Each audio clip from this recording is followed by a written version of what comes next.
Hello students, आज के इस लेक्चर में हम बात करने वाले हैं रिलेशन एंड फंक्शंस के बारे में। और इस सीरीज़ में हम सारे के सारे मैथ्स के चैप्टर्स को कवर करने वाले हैं। ओके, स्टार्ट करते हैं। In mathematics the concept of relation is taken from the idea connection between two object. किसी भी दो ऑब्जेक्ट के बीच का कोई कनेक्शन या उनके बीच में कोई रूल इसी अगर एग्जिस्ट करता है तो हम उसको रिलेशन बोलते हैं। तो हम कह सकते हैं कि उन दोनों के बीच में कोई रिलेशन एग्जिस्ट करता है।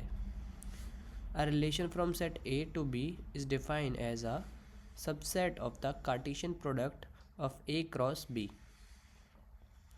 अगर हम किसी सेट ए से लेकर सेट बी तक कोई रिलेशन डिफाइन करते हैं तो हमेशा वो सबसेट होगा Cartesian product A cross B का। कैसे? एग्जाम्पल से समझते हैं।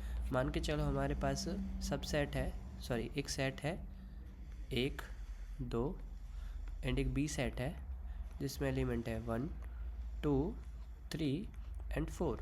तो हमको जो रिलेशन निकालना है वो ऐसा है ए कॉमा बी, जिसमें A should be less than B. Okay, तो रिलेशन में कौन कौन से ऑर्डर्ड पेयर आएंगे? एक होगा 1, 2, 1, 3, 1, 4 एंड ऐसे ही 2, 3 एंड 2, 4। लेकिन ए क्रॉस बी में कौन कौन से ऑर्डर पेयर आएंगे? ए से लेकर बी में जितने भी ऑर्डर पेयर पॉसिबल है, यानी कि 1 के साथ 1, 1 के साथ 2, 1 के साथ 3, 1 के साथ 4, फिर 2 के साथ 2, फिर 2 के साथ 1, 2 के साथ 2, 2 के साथ 3, 2 के साथ 4 एंड सारे के सारे जो ये हैं ये ए क्रॉस बी में आएंगे, यानी कि ए से लेकर बी के उसमें। तो इसीलिए जो ये वाला है ये इसके लिए एक सबसेट होगा। Okay, the Cartesian product A cross B is the set of all ordered pair a comma b such that a belongs to A and b belongs to capital of B. इसका क्या मतलब कहना चाह रहा है?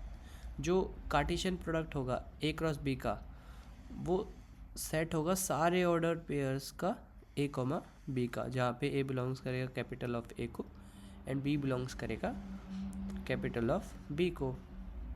Okay, if a comma b is belongs to any relation R then we can say that a is related to b. अगर कोई भी ए कॉमा बी का ऑर्डर्ड पेयर रिलेशन आर से बिलोंग करता है तो हम कह सकते हैं कि a is related to b and we also can write this in this way. Okay, जैसे हमारे पास ऑर्डर पेयर है, लेट्स से इनमें से कोई ऑर्डर पेयर है 1 और 2 और हम लिख रहे हैं 1 और 2 बिलोंग्स टू रिलेशन आर। कौन सा रिलेशन? ये वाला रिलेशन। तो क्या ये सेटिस्फाई? हाँ सेटिस्फाई, यानी कि हम लिख सकते हैं 1 इज़ रिलेटेड टू 2, तो इसको लिख सकते हैं 1 आर बी, इस तरीके से। ओके, नेक्स्ट इज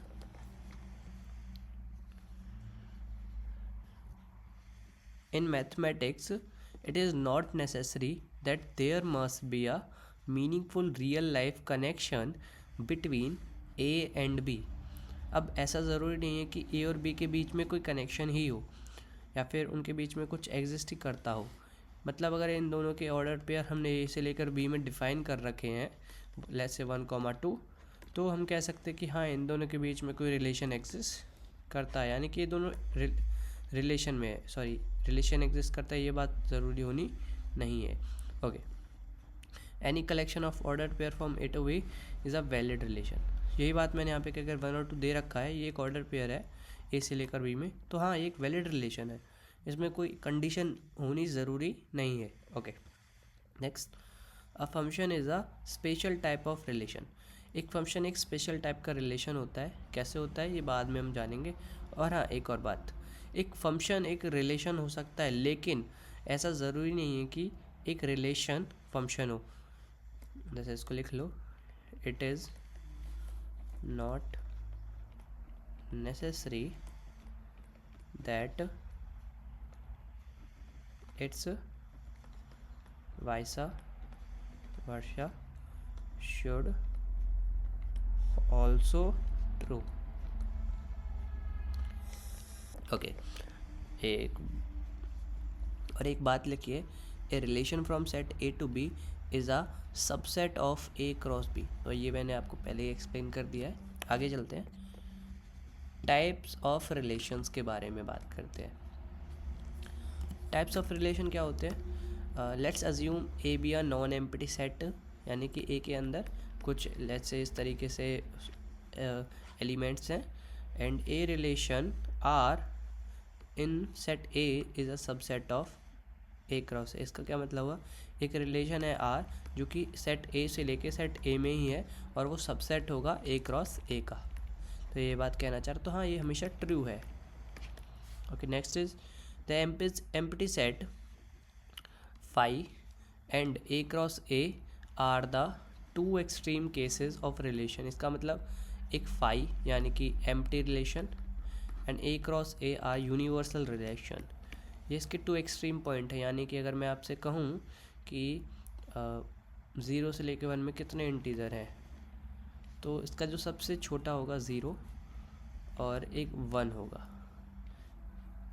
सॉरी मैं कहूँ कि 0 से बीच में कितने, 0 से लेकर 1 में कितने नंबर्स हैं, तो मैं कहूँगा 0। इसका सबसे लोअर केस एंड सबसे इसका जो मैक्सिमम है वो होगा 1। तो इसी तरीके से ये दो एक्सट्रीम कंडीशंस होती है। ओके, तो बस यही मैं उसको समझाना चाहता हूँ। Next is empty relation. Empty relation क्या होता है? A relation R in set A is define an empty relation if no element of A is related to B. इसका क्या मतलब? जैसे मेरे पास ए है 1,2 और ये एक रिलेशन दे रखा है 1,5, one set is like this. तो ये एम्प्टी रिलेशन होगा ए के लिए। क्यों? इसमें कोई भी ऑर्डर पेयर ऐसा नहीं है जो ए से लेकर ए में हो, ये कुछ बाहर से ही है, समझ गए? तो इसमें जो होता है सिर्फ फाई होता है, और फाई हमेशा सबसेट होता है ए क्रॉस ए का, और फाई ऑर्डर पेयर नहीं होता। जैसे इसको लिख लो, phi is not equal order pair, कहीं लिखा हो फाई, तो ये ऑर्डर पेयर का पार्ट नहीं होता। ऑर्डर पेयर हमेशा इस तरीके से होते हैं। ओके, ये ऑर्डर पे हो रहे थे। Phi is not an order pair. Universal relation, a relation R in set A is called an universal relation if all the elements of A is related to A. अगर A के सारे elements ए से relate करते हैं, यानी कि ए में मान के चलिए 1,2 है और यहाँ पे लिख रहा है 1,1 और 1,2, 2,2। अच्छा, नेक्स्ट बात करते हैं यूनिवर्सल रिलेशन की। अच्छा, यूनिवर्सल रिलेशन कैसे? Relation R in set A is called an universal relation if all the element of A is related to A. मान के चलिए हमारे पास एक सेट है ए और इसके सारे एलिमेंट्स इससे बिलोंग्स करते हैं, यानी कि 1,1, 1,2, 2,1 और सारे के सारे एलिमेंट ए से लेकर ए में वैलिड है। तो हम कह देंगे कि हाँ ये एक यूनिवर्सल रिलेशन है, जिसमें जो रिलेशन होता है आर वो ए से लेके ए में वैलिड होता है, इस तरीके से। It contain all the order pair of A cross ए। हाँ, यही बात, सारे के सारे ऑर्डर पेयर्स को कंटेन करता है जो ए से लेकर ए में पॉसिबल हो सकते हैं। Next is reflexive relation. Reflexive relation कैसे? A relation R in set A is called reflexive if A comma a is belongs to R for every a belongs to R. यानी कि मान के चले मेरे पास ये एक सेट है इस तरीके से 1,2, 3 और इसमें मेरे को एक रिलेशंस के ऑर्डर पेयर दे रखे 1,1, 2,2, 3,3, 3,1, 1,3 समथिंग लाइक दैट। तो मैं कह सकता हूँ कि हाँ ये एक रिफ्लेक्सिव रिलेशन है। लेकिन अगर मान के चलो मुझे इसमें ये नहीं दे रखा, तो मैं नहीं कह सकता कि एक रिफ्लेक्सिव रिलेशन है, तो ये एक रिफ्लेक्सिव रिलेशन नहीं होगा। तो एक कौन सा रिलेशन हो जाएगी? सिमेट्रिक रिलेशन हो जाएगा। कैसे? इसको मैं आगे एक्सप्लेन करता हूँ। सिमेट्रिक रिलेशन क्या होता है? A relation R in set A is called symmetric if A comma B belongs to R and B comma A also belongs to R. अच्छा, इस केस में देखो जैसे 3,1 है इस रिलेशन में और 1,3 है, तो ये रिफ्लेक्सिव तो नहीं हो रहा, लेकिन ये सिमेट्रिक हो जाएगा। ठीक है, okay. If A is related to B then B is also related. तो इसकी एक कंडीशन है कि अगर ए बी से रिलेट कर रहा है, जैसे यहाँ पे ए कॉमा बी दे रखा है, जैसे यहाँ पे देखो एक बार A comma B belongs to R and B comma A also belongs to R. This is the condition. ठीक है. Next is transitive relation. A relation R in set A is called transitive if A comma B belongs to R and B comma C belongs to R. Then this is the condition that A comma C should also belongs to R. क्या मतलब हुआ? अगर मेरे पास कोई condition let's say relation दे रखा 1 2 3 something like that, और इसमें बहुत एक रिलेशन के ऑर्डर पेयर दे रखा 1,1 2,2 3,3 1,3 3,2. तो अगर इसमें 1,2 ये वाला अगर 1,2 नहीं है तो ये ट्रांजिटिव रिएक्शन नहीं होगा, और अगर है तो ये होगा. ओके. इसमें सारे एलिमेंट्स आए ये बात ज़रूरी नहीं है. अच्छा, ये सारे एलिमेंट आए ये बात किस में ज़रूरी थी? रिफ्लेक्सिव में, कि 1,1 भी हो 2,2 भी हो 3,3 भी हो, इस तरीके से. और अगर ये तीनों हैं और इस बात से फिर फ़र्क नहीं पड़ता कि और क्या क्या है, 1 2 है 2 1 है, तो ये रिफ्लेक्सिव रहेगा ही. Okay. Next is equivalence relation. A relation R in set A is called an equivalence relation if it is reflexive भी है, सिमेट्रिक भी है, ट्रांजिटिव है. एक रिलेशन इक्विवेलेंस रिलेशन जब होगा जब वो रिफ्लेक्सिव भी हो रहा है, सिमेट्रिक भी हो रहा है और ट्रांजिटिव भी हो रहा है. अगर तीनों में से एक भी कंडीशन वैलिड नहीं है तो वो इक्विवेलेंस रिलेशन नहीं होगा. वो रिफ्लेक्सिव सिमेट्रिक हो सकता है लेकिन तीनों नहीं होगा. ओके. अच्छा है, तो ये थी अभी तक की थ्योरी. तो इसको मैं एक क्वेश्चन से आपको समझा देता हूँ एक बार. ओके लेट्स सपोज हमारे पास एक सेट है ए जिसमें 1 3 4 और 7 ये सारे के सारे एलिमेंट्स हैं. एक रिलेशन हमने डिफाइन किया है ए से लेकर ए में, और रिलेशन में ये ऑर्डर्ड पेयर्स हैं 1,1 3,3 4,4 7,7 और 1,3 4,3 4,7 समथिंग, सारे के सारे 3,4 इस तरीके से.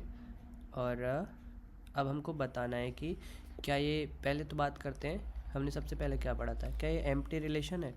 ऑब्वियसली नहीं, इसमें एलिमेंट्स हैं. क्या ये यूनिवर्सल रिलेशन है? चेक करते हैं. नहीं है, बिल्कुल नहीं है. इसमें 1,3 है लेकिन 3,1 है, नहीं. इसका मतलब इसमें सारे के सारे ए से लेकर बी तक ऑर्डर पेयर्स नहीं है, तो हम कहेंगे कि भाई ये यूनिवर्सल रिलेशन है. क्योंकि यूनिवर्सल रिलेशन में क्या आता, ए से लेकर बी में जितने भी ऑर्डर पेयर हैं सारे के सारे आते थे. ठीक है. थर्ड वाला क्या है? रिफ्लेक्सिव.